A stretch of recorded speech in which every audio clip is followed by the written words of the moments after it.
So if you've watched any of my videos before, you know I'm a big fan of Costco. I buy a lot of the meat I use in my videos there, spices, a lot of supplies, things like that. I've even bought a grill there before. But I've always walked past this. This is a pack that they have in their cooler case.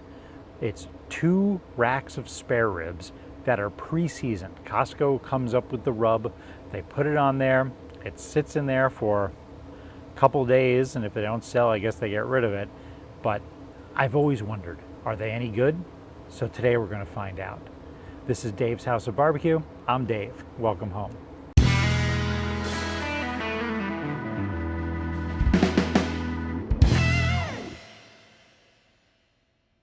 So I usually buy ribs from Costco. I usually buy they're the Swift brand, and they're just baby backs. I always cook baby backs. I don't cook spare ribs all that often. And I usually make up my own rub. You know, it's usually some brown sugar, some salt, pepper, you know, all whatever you want to use in your rub. But I make up rubs for the ribs, and then I just put it on there for half hour, and then I slap it on the smoker.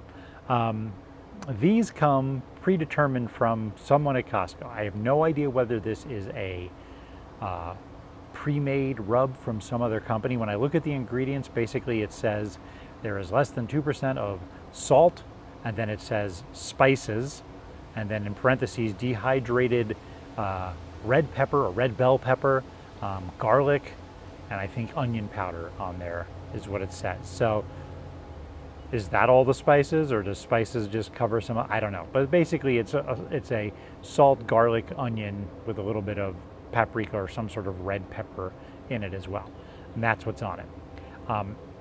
It's been sitting on there from anywhere from like 2 days to 12 hours, depending on when they prepared them. I asked someone at the deli counter, and they do actually apply the rub back in like the prep area where they make all the ready-to-go lunches and all that kind of stuff.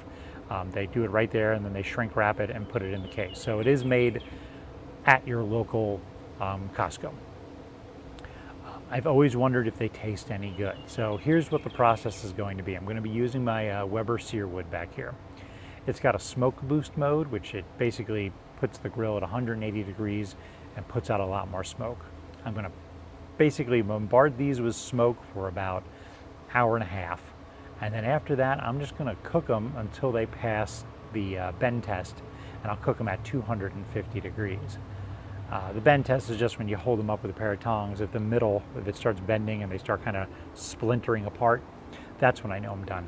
I very rarely check ribs for temperature.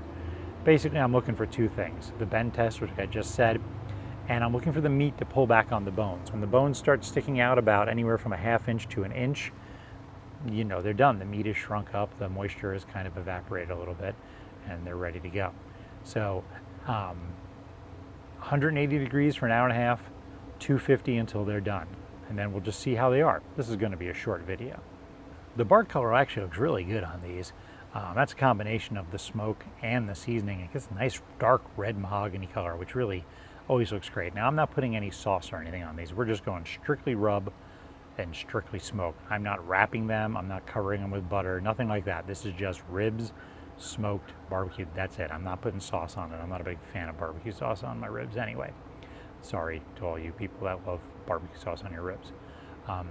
But you can see the color came out really, really great here. A nice dark mahogany color.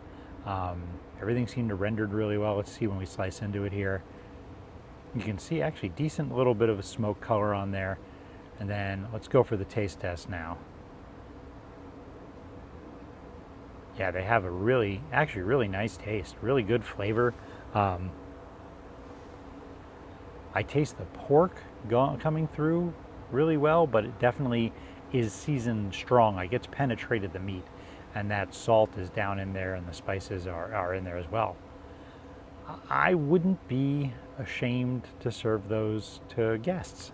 So I guess if you're looking for ribs in a pinch and you don't want to make up your own rub, these are great. Some of the benefits, the rub really seem to penetrate the meat. I mean, they've been on there a while. The rub's been on there a while. So if you want to achieve that at home, just put your rub on, 24 hours in advance, I guess, and let it sit in the fridge. But really good flavor. crowd pleaser. They're not too strong one way or another, not too salty, not too spicy, really not spicy at all. Just kind of really good middle of the road ribs. As always, thanks for watching. Make sure you subscribe to me on social media. I am on Instagram and Facebook. Just search for Dave's House of Barbecue, should come up. Also, hit the subscribe button down there and hit the thumbs up if you liked it, and hit the bell if you want to get notifications every time I make a new video. I've got a lot of videos coming out real soon. Thanks for watching. I'll see you next time.